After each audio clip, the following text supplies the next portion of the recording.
मां ब्राह्मण देवी मंदिर रे मनीष हाड़ गजपति एसपी तदंत।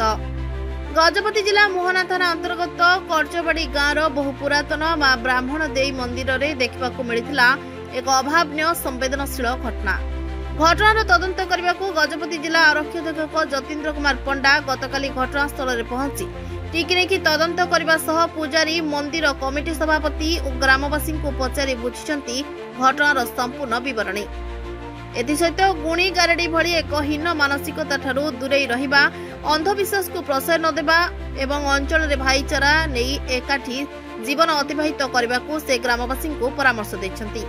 यासह एभली हीन कार्यकलाप कार्यर तदंत करा जाई दोषी विरुद्ध रे दृष्टांतमूलक कार्यानुष्ठान ग्रहण कराजियो बोली से गणमाध्यम रे विवृत्ति देछंती। सूचना प्रकार मंगलवार सकाळ समय मंदिरर पूजारी नरेंद्र पाइक मंदिर को पूजा अर्चना करने को जाइथिले।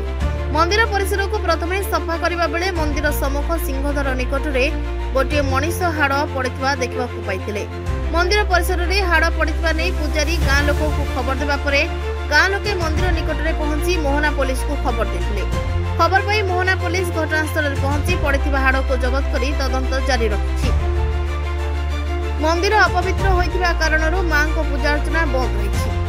एणे एहाको नै ग्रामवासी भयभीत होई पड़िछन्ति। ग्राम रे किंबा मंदिर परिसर मध्य रे एभली घटना केबे देखिबाको मिलि नथिबा कहिसन्ति ग्रामवासी। अपरपक्षे मोहना ब्लॉक रे दिनको दिन वृद्धि पाइबारे लागिछि गुणी गारेडी भली अंधविश्वास। एही अंधविश्वास विभिन्न समय रे निरीह लोकंक हत्याकांड जनित मृत्यु मध्य घटुछि। विभागीय जनसचेतनतार अभाव कारणरू एभली हीन मानसिकता वृद्धि पाउथिबारु बुद्धिजीवी महल रे असंतोष प्रकाश पाइछि। कर्चबाड़ी ग्राम पंचायत समिति सभ्य मंदिर परिसर कोन हाड़ हाँ सर काली घटना आम देखी पूरा आम हरासमेंट हो गलु जेहेतु मंदिर को आसला बेले हाड़ गोटे पड़नी गोटे सिंहद्वार पाखे रखा जाइथिला। से हाड़ रे पिटेर बोले लिखाई हेले से हाड़ देखिए एटा मनीष हाड़ ना को हाड़ बोली आम बहुत भयभीत हो गलु। एणु आम काली प्रशासन गठन करूँ पुलिस को आम कही से अनुसार काली तदंत होती। आज गजपति एसपी सार आसते आज से मंदिर पक्षर चारिकानी भेरीफाई कर यार कौन से मनुष्य पकई ना कुकुर आनी फिंगी दे ना किए कौन प्रतिवाद रखिंट आम जापारू ना कि आम पंचायत तरफ आम प्रशासन को अनुरोध करुचु मंदिर प्रति सुरक्षा एवं या प्रति आमर दृष्टि देले भल होता। काली आईआईसी आसते तदंत कले आज एसपी महोदय आसते तदंत कले कौन प्रतिश्रुति देले आईएस सार काले आसते से कहले ठीक अच्छे आम एटा तदंत जारी रखू आ मंदिर प्रति कौन होती कौन ना आम 8 दिन 10 दिन काल आम तदंत कर। नमस्कार, मोर नाम हूँ चांदिनी मल्लिक, मो कर्चबाड़ी ग्राम panchayat sarpanch.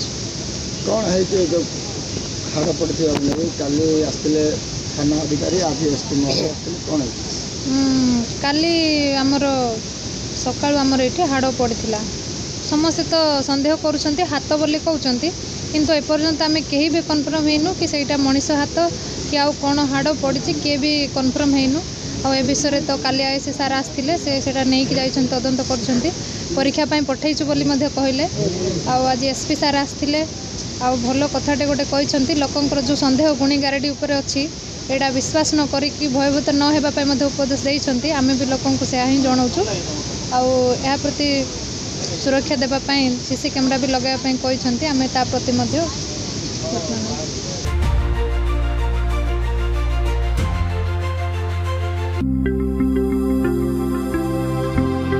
Latest news update पाई www.nowodisha.com को लॉगिन करंतु।